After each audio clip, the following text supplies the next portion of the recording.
soul and the essence of the abyss together. Feeling the world change around me as every stitch brought Galarian closer to the abyss. And it was here that even though you have no memory of it, I did the same to your soul. A researcher must not have any personal feelings for the subjects of their experiments. And yet, I find myself unable to remain completely detached from the world wound. I created it. I allowed it to be. It holds a place in my heart, even if I'm slowly paying for it with my life. A researcher must be particularly resilient in the face of mistakes, incorrect hypotheses, and failed experiments. You are my failed experiment.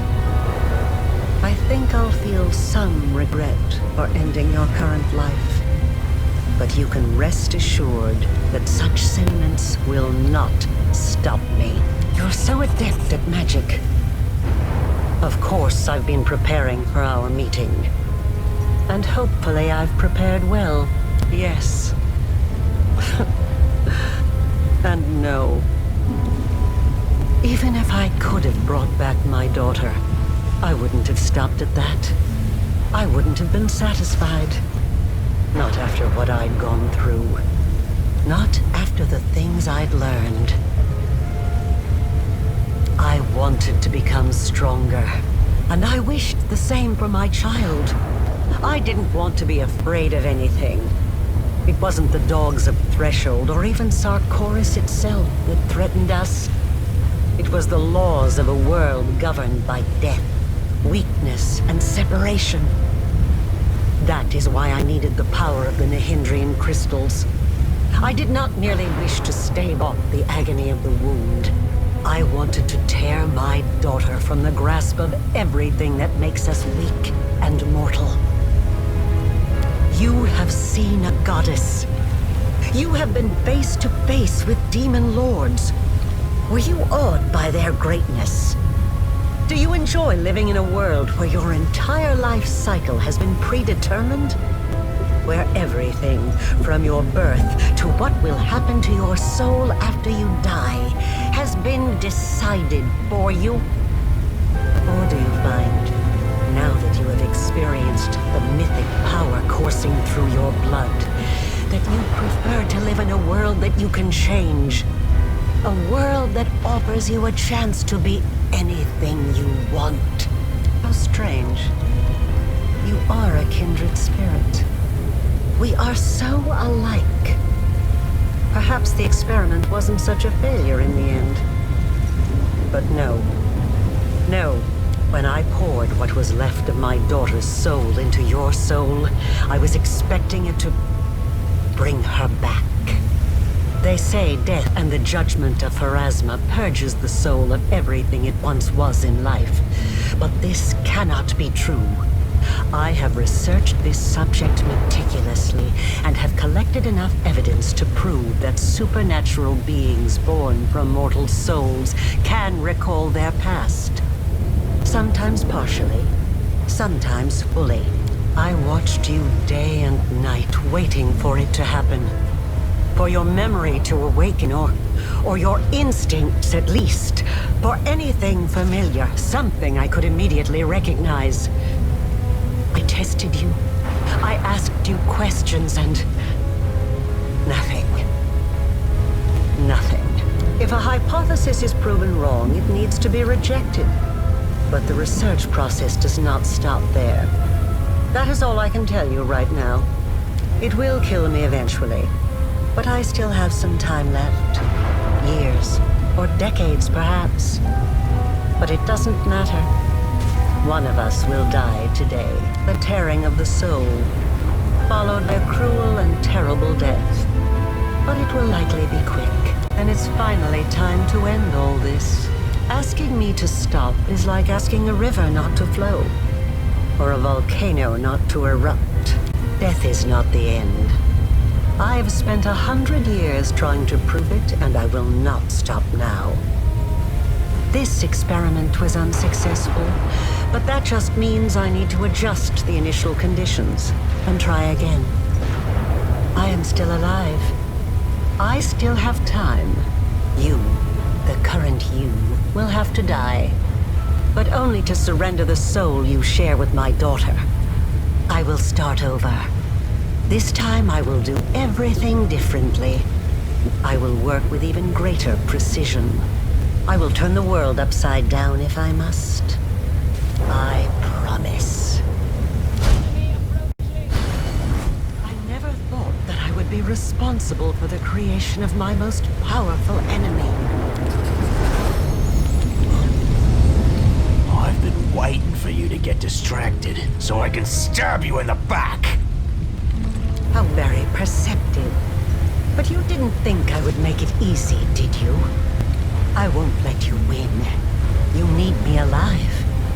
You want to use me to close the wound, but I can destroy myself before you have a chance. You're right. I won't gain anything from this. So what now?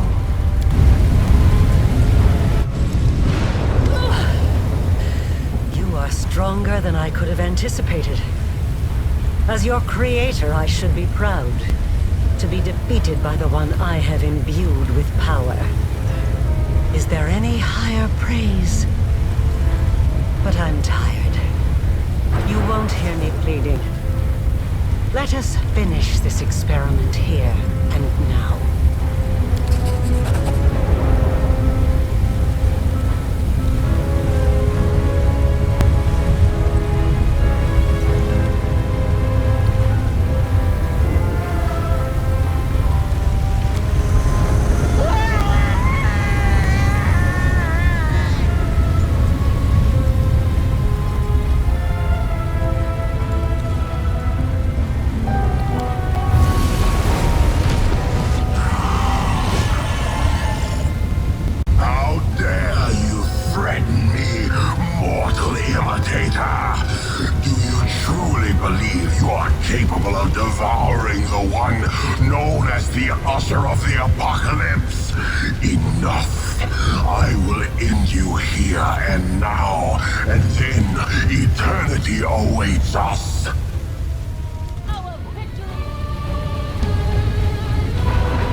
what of me, the writer of these words?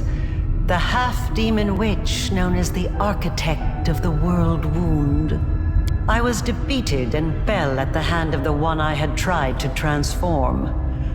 My experiment ended in failure, and my life ended along with it. I have recounted the story of my life for you, Pharasma, Lady of Graves. Not only of my life, but of the Commander's also. I believe the tale of such an illustrious figure would pique even a goddess's curiosity. Now you know everything. I await your verdict, Goddess.